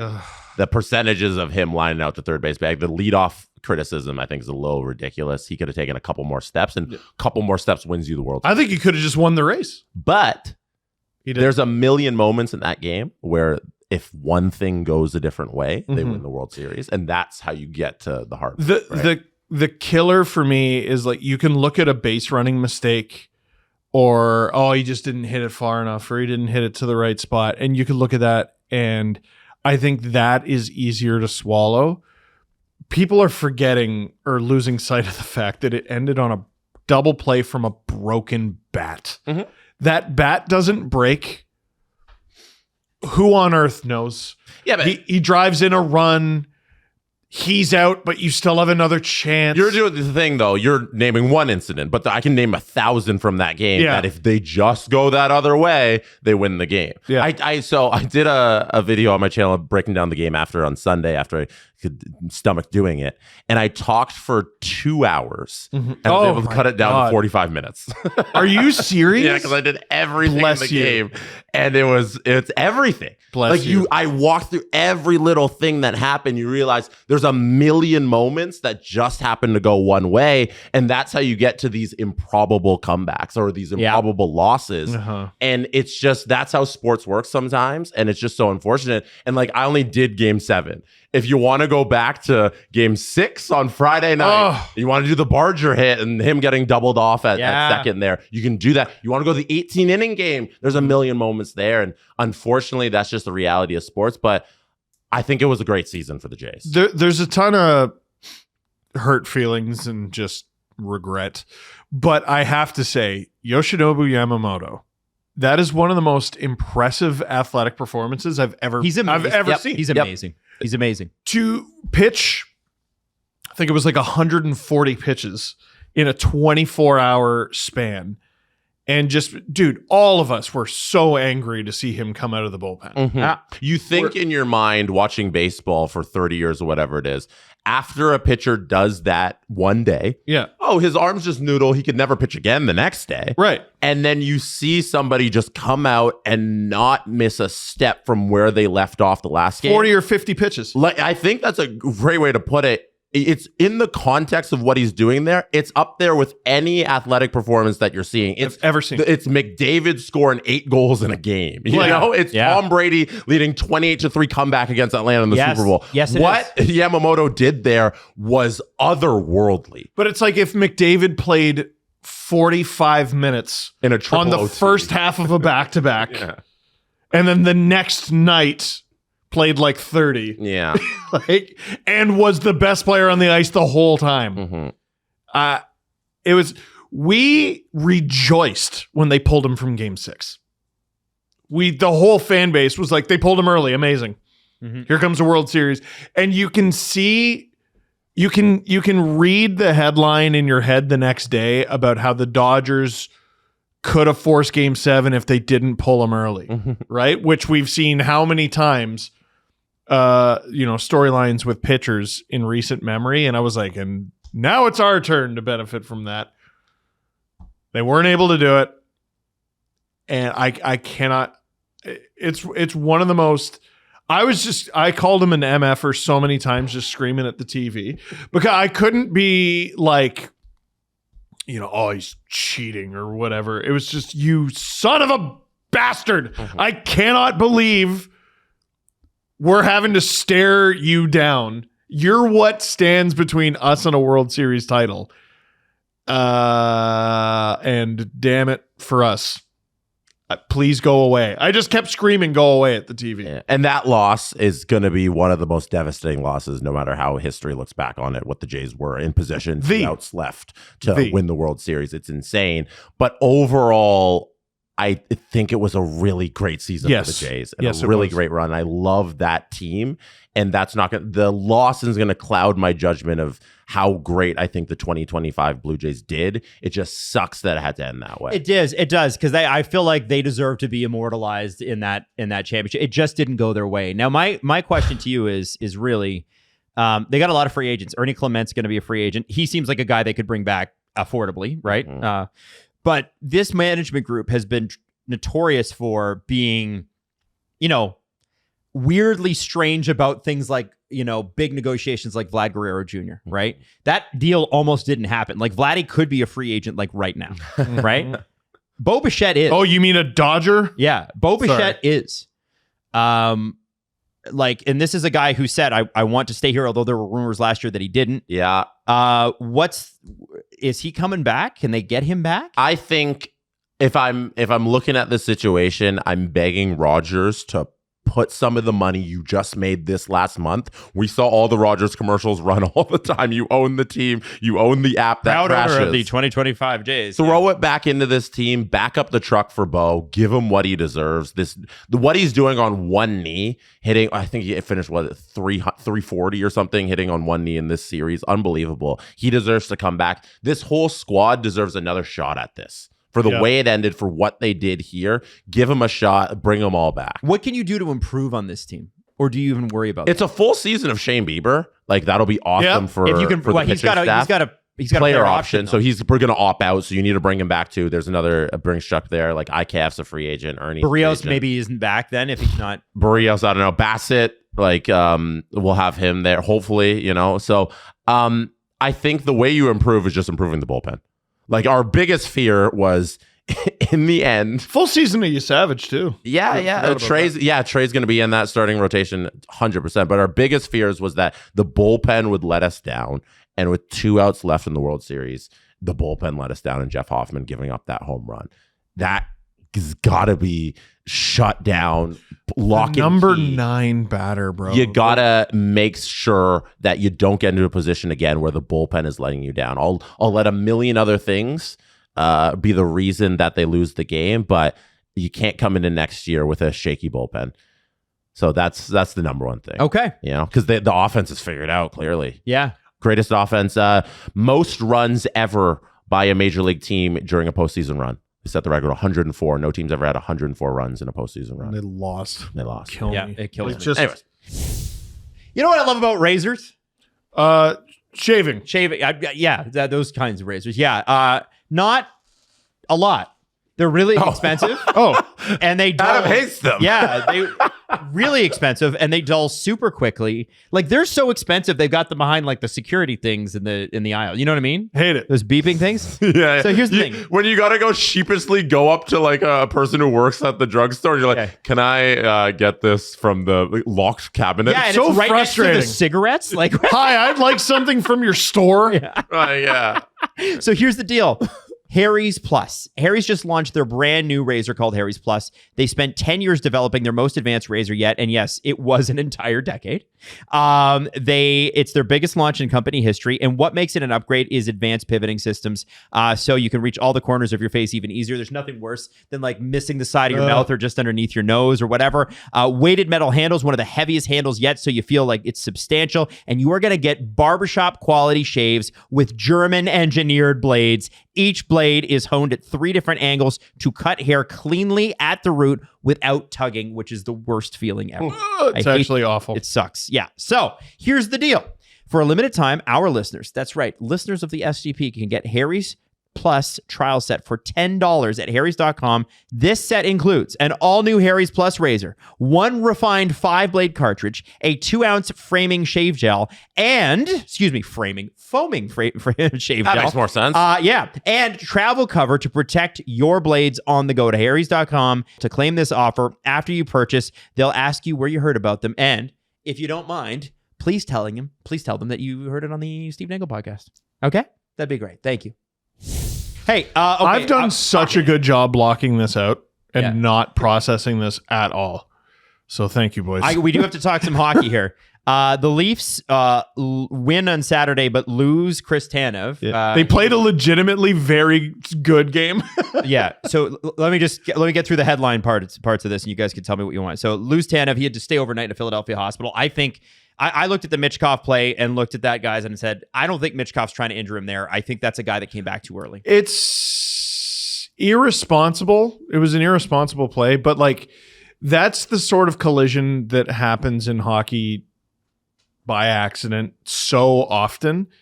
And if that's going to result in you going off on a stretcher, they might have rushed you back. Yeah. And we saw this exact same incident play out with Jake Muzzin.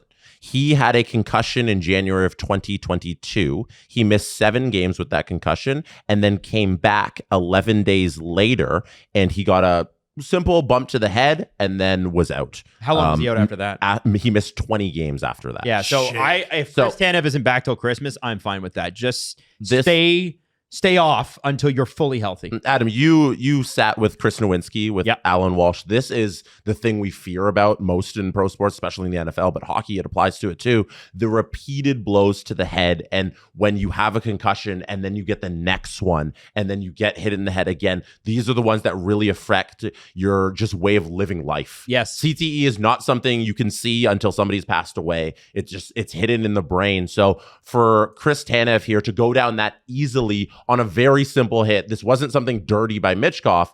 It means that that's a second concussion very shortly after that first one, and he needs to just go away until it is 100%. And if that takes all season and into the playoffs and we miss him the entire time, then that's what happens. Yeah. This guy's got to live a life, and that scared me because this is not a guy who goes down in a heap, and he's down in the heap twice in 2 weeks. Yeah. That you can't. I was terrified. Yeah. If you start thinking about it like it's a foot, right? Like start thinking about it like it's a broken foot. Can you come back after a certain amount of time? Or can you even play on it? Yeah, of course you can. Okay, what if you take a slap shot to the foot? Well, all of a sudden it becomes a bigger deal and a bigger problem, and you've exacerbated that problem and you've made it worse. There's a lot of guys who get, we grew up watching this. Yep. There's a lot of guys who get a concussion and you can come back like in short order. Can come back. And you might even get away with it if everything goes okay. It rarely goes okay. And there's no time frame. Like some concussions are a few days, some concussions are a few months. And you have to just take it as it is. So there's that. They have to be. And shout out Jonah Siegel, who outlined the Jake Muzzin timeline, because it's eerily similar. Yeah. Yeah. Toronto's I forgot about that. They need to be more responsible than that. They just do. Now, you also got to remember, too, that players lie. Players lie. And the Leafs are not doing that well right now. And Chris Tanev's a huge part of what they're going to need to be successful long term. But this is just not something that you can handle. Now, let's talk about the fact that Nick Robertson had a really good game and a great goal. Another one. Easton Cowan scored his first goal. Nobody gave a shit. But the bench went wild for him. John Tavares gave a shit. I've never seen him that happy in my entire life. Yeah. Dude, the emotion from John. You think like kombucha came down from the sky. It was unbelievable. It's one of those things, and I've said this over the years, it's one of those things you can ride as a team for weeks. For weeks, the high of a kid scoring his first NHL goal. Mm-hmm. We saw it, it was a number of years ago. The Leafs had nothing really going on. They were just playing games. Yep. And like they weren't going to change their place in the standings. They probably weren't going to drop. They probably weren't going to go up. They were just playing games. And Andreas Johnsson gets called up late and he scores his first NHL goal. He goes apeshit. Everyone else goes apeshit. Everyone in the building, because this one happened in Toronto, went apeshit. Everyone goes apeshit. Because, that only happens once. It only happens once, unless you're Bobby McMahon and you have it disallowed, then it happens twice.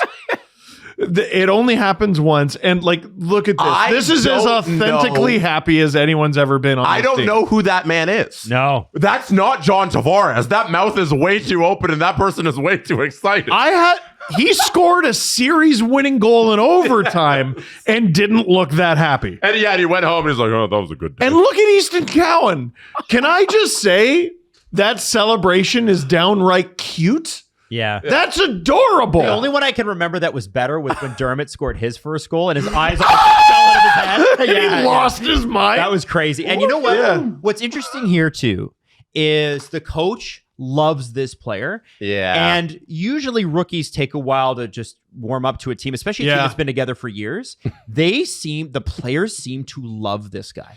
You know love him. Yeah. This game, ironically, because like I had one eye on it,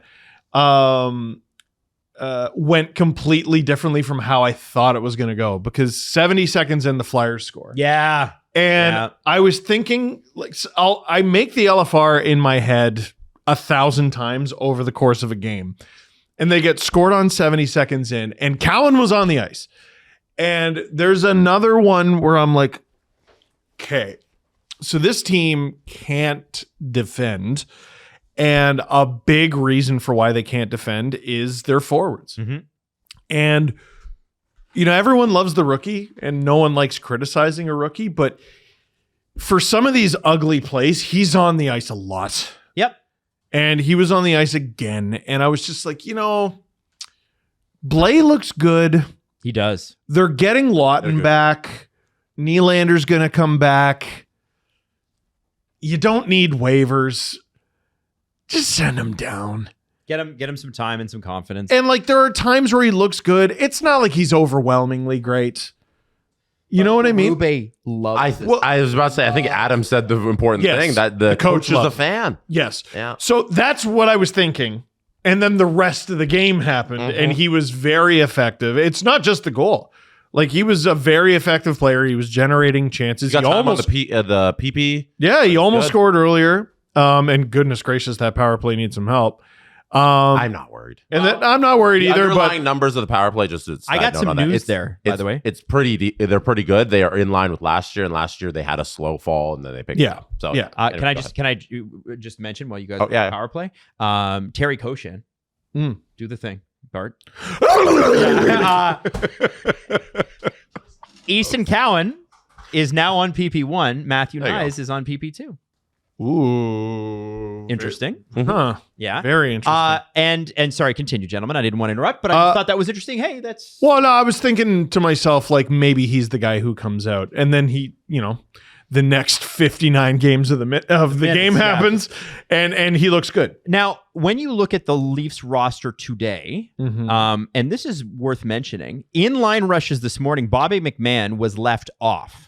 Nyes, Matthews, Robertson, Cowan, Tavares, Nylander, Joshua, Waugh, Michelli, Blais, Domi, Yarncroke, McMahon, Lawton, and Lorentz were the extras. And worth mentioning, Bobby McMahon has 0 goals and 0 assists in his last 8 games while playing with Matthews. However, following the practice, Craig Berube said, actually, Bobby is not out of the lineup. He will play.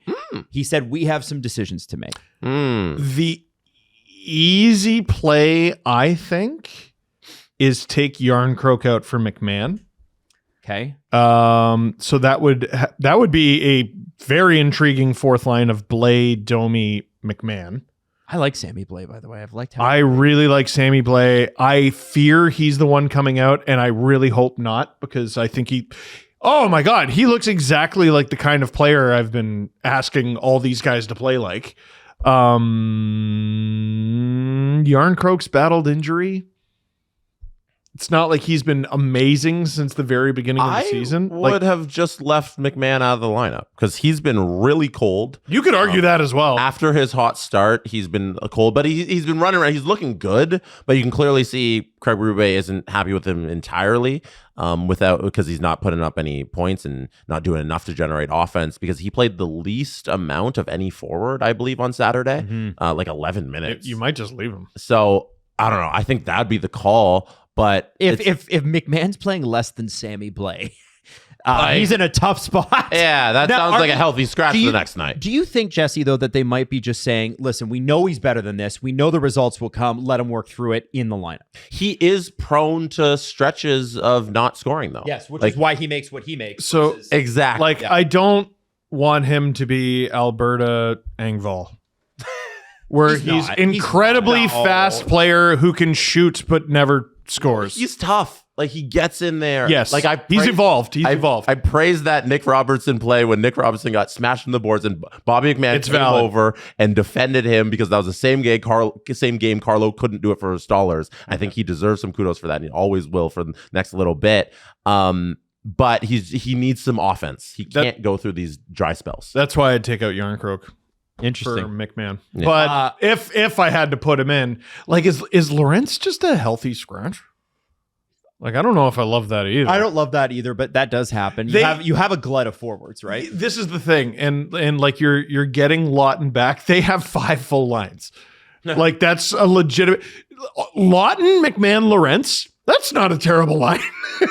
They can't keep throwing this out there. Robertson has more than earned his little shot that he's getting here. And you don't know how long Tanev's going to be out. Like, you could be fully justified in trying to go out there and get a defenseman with your forwards. Yeah. How the turntables. Yeah, I know. Imagine what you were saying 2 weeks ago. I wasn't thinking that, but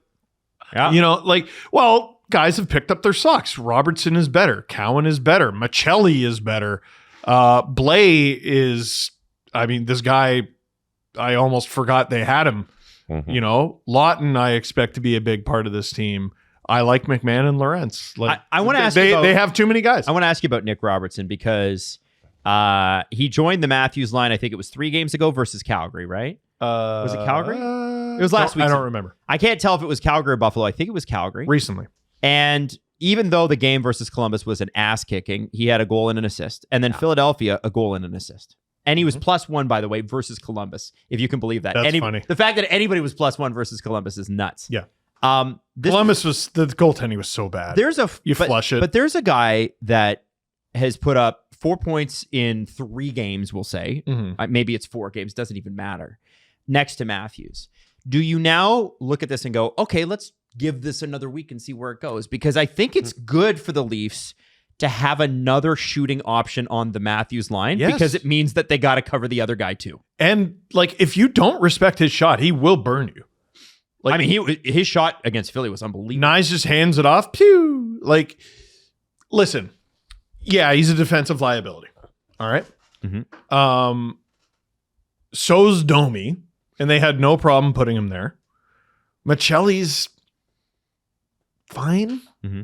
In that regard, I like his game. I like Michelli too. What I'm saying though is, in terms of the options you currently have, we did suggest this like near the beginning of the season. I'm like, why not put Robertson somewhere in the top 6? He's not made for a bottom 6 role. He doesn't do it well. He tries, and I admire that he's trying, and he hustles out there, and goodness gracious, he gets hemmed in so much. But when you're out there with Austin and Nyes, you're not going to get hemmed in much. No, you might. But I mean, that's the number 1 PK unit for the Leafs too, Nyes and right. Matthews. So I think they'll be okay. And his playmaking has taken a step. His NHL skating has. He's young. Like, there's reason to believe he's going to continue to get even better. I'd 100% leave him there. So Nylander is obviously coming back, which is excellent news. Erik Karlsson was recorded this morning saying, "Oh, that's not great news." Which, they're Swedish teammates. That's whatever. All right, this episode's brought to you by BetterHelp. Therapy after a Game 7 loss. Do I have to sell that? You might need it. Might be a lot of people in Toronto right now who need this service. Jamie Campbell said, we are 6 losses away from the Blue Jays. Oh, 6 losses.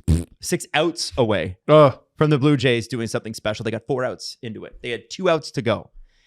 And it just didn't happen. Now, maybe a Game 7 is not a reason in your mind to get some therapy. But maybe there's some other things that really kind of feel like the Game 7 loss did, and you don't know what to do about them. Well, seasonal depression, they're not talking about summer. They're talking about the end of the season? They're talking about, I think, end of the right baseball now. Season? No. It's fall is pretty in the sun. Today, that's a depressing day. It's gray. It's rainy. It's It cold. is. It's windy.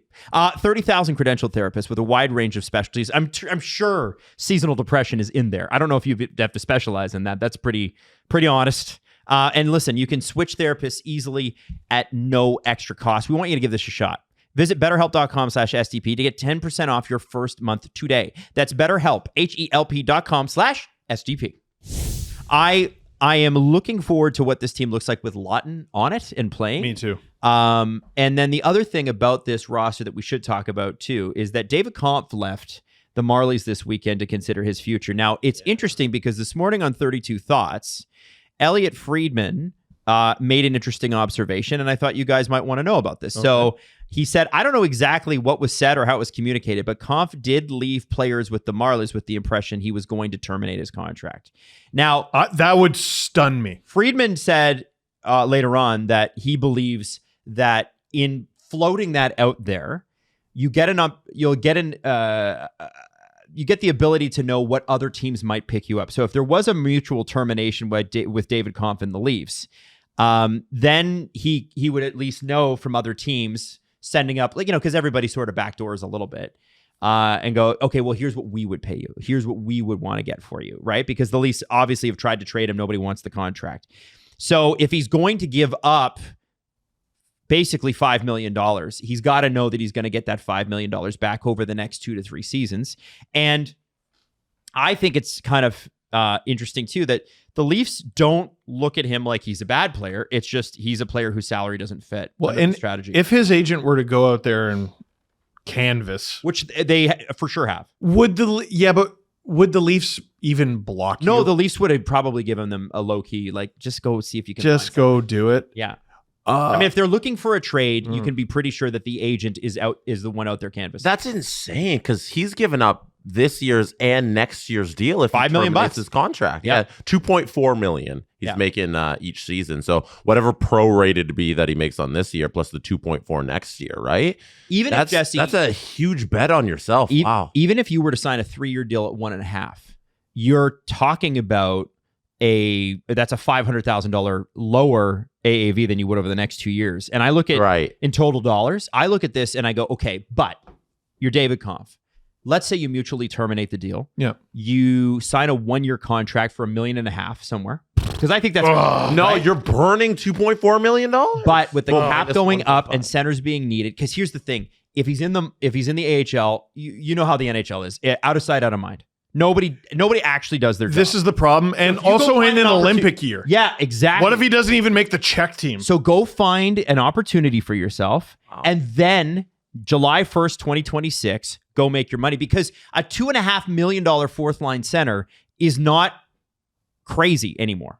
But he's already making that. I know, but it's the opportunity cost, right? And you know what else I'm shocked that nobody in the league wants him. I think they just don't want to pay assets for him. Yes. They can have him for free, future consideration. They probably could have had him on waivers. He was on waivers, yeah. They didn't need to pay assets. I'm shocked there's 31 other NHL teams and nobody values David Kampf. He also gets to choose. If he terminates his contract, he gets to go to the team of his choosing. That's crazy. I don't think this is Philip Zadina. No. Where Philip Zadina did leave money on the table. A lot. It was a lot, and I think it was hundreds of thousands. This is Kampf lighting $5 million on fire. And not quite, because there's signing bonus as well. Yeah. He's already made some of his money this year. It's really what I'm looking at is the 2.4 next year that he's guaranteed to make. If he terminates his contract, that money's gone. Yeah. Plus whatever prorated contract it'd be for the rest of this season. So let's say in ballpark, $3.5 million he's lighting on fire. Can I be a naive, Disney character for a sec? Sure. What if he's just unhappy? What if $3.5 million is worth to light on fire for your NHL career? Well, he's also, by the way, due a bonus July 1st of $1.325 million. So there's part of this contract is bonus money. Mm-hmm. Yeah. And that's probably what stopped it. And he's made money prior to this. So he's not hurting. Mm-hmm. Listen, this is not a risk a lot of people would take, but it's a risk he feels good taking. I remember preseason being like, he looks fine. I thought he'd be the fourth line. I did too, man. He looks fine, and too, they kind of with went Lawton down. out, they straight up needed him. I was like, oh, Lawton's down. They're going to need Kampf. He's not going to go down. And then they've just blown him away. He makes more sense to have on this team than some guys on it. The cap. Ethan Cowan, according to you. Well, Yeah. no, according to me, 70 seconds into a game I was cranky about. You got really upset at Cowan. I did internally, and I chose to share it anyway. Yeah. He makes too much for what he does, but yeah, with the cap going up, I don't think it's too much. you know what's crazy is like the Leafs can't move him, Right. and then he's going to terminate his deal. He's going to sign with like the Blackhawks. Yeah. They're going to be out of The contention. Lightning. Yep. And then Yeah. someone's going to, oh my God, I'd be so upset. Yeah. But yeah, and then he's going to have to fight with Pontus Holmberg for ice time again. He's going to go somewhere like the Blackhawks, and someone's going to trade for him at the deadline again. Yep. You know, this might end up being a super worthwhile risk, but it's hard not to clench at that. If I'm his agent, you can't take a 1-year deal. Wherever you go, you can't take a 1-year deal. No. Well, you have to see what's out there. You have to see what's out there. Hopefully it's something like 2 years, 175 per.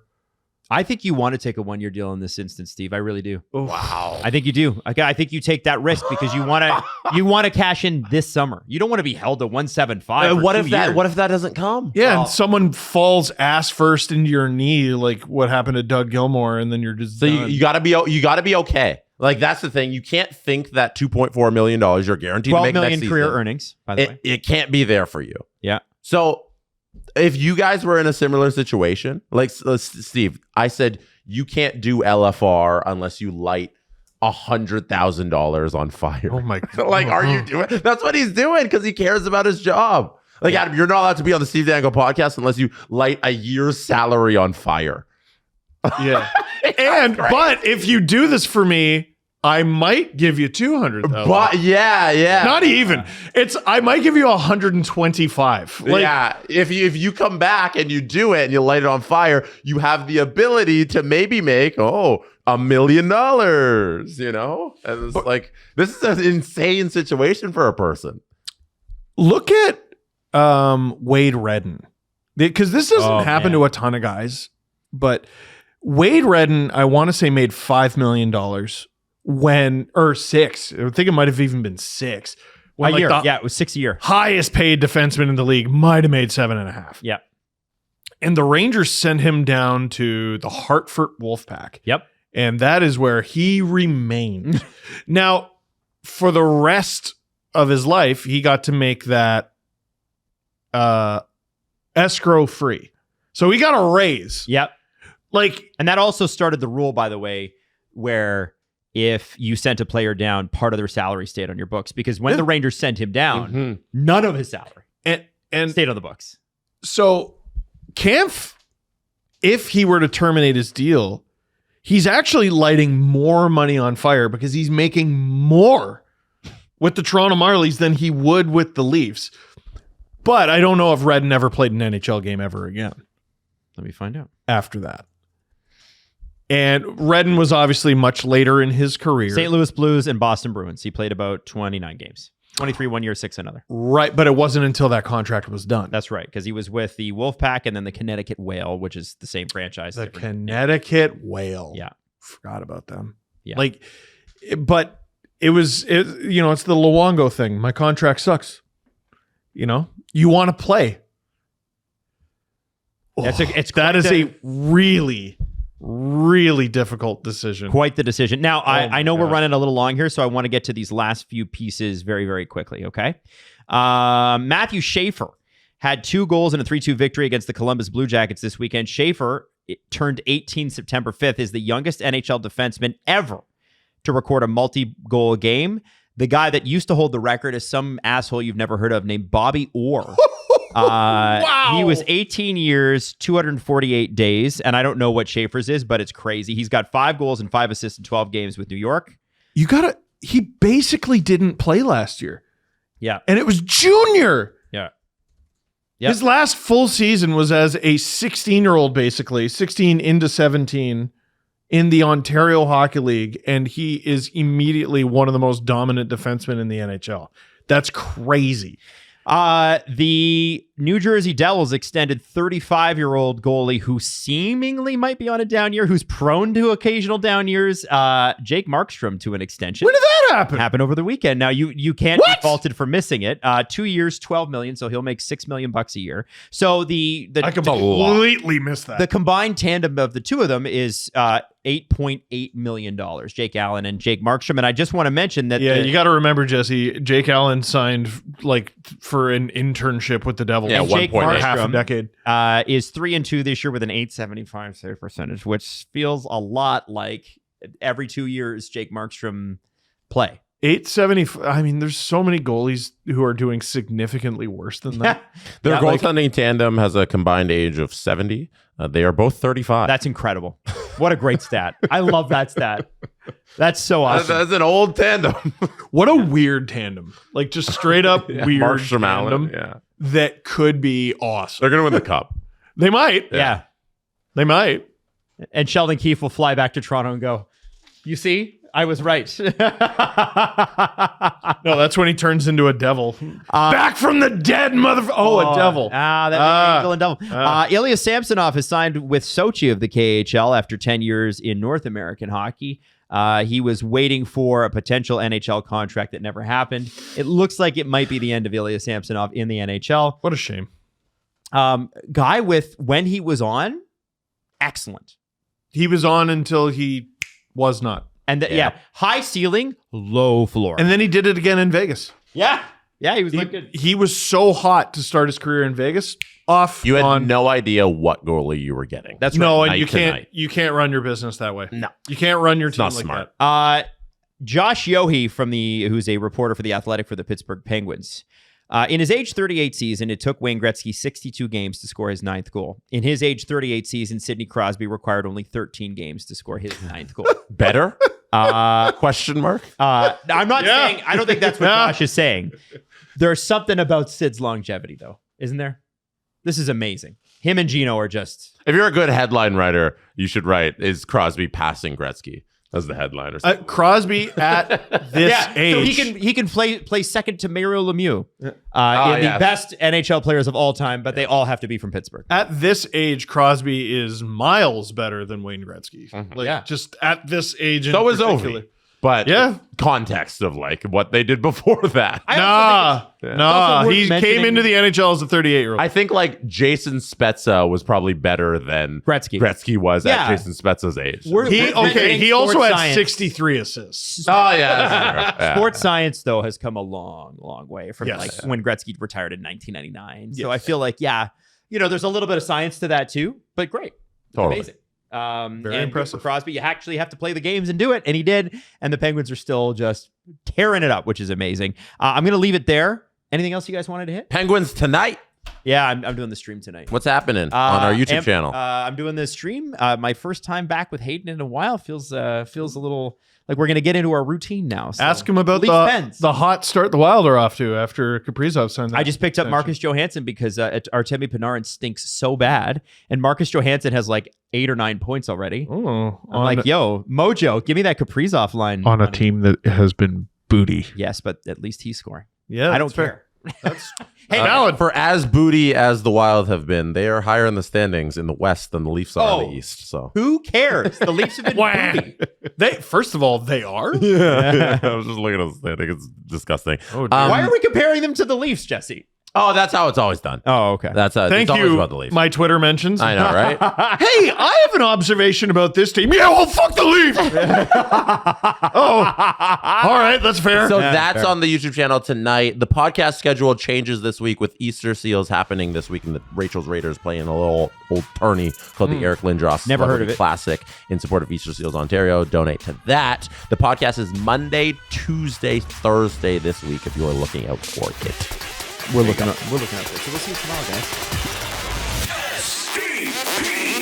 The Steve Dangle Podcast. Follow the guys on Twitter at Steve_Dangle, at Adam WYLDE, and at Jesse Blake. Connection confirmed.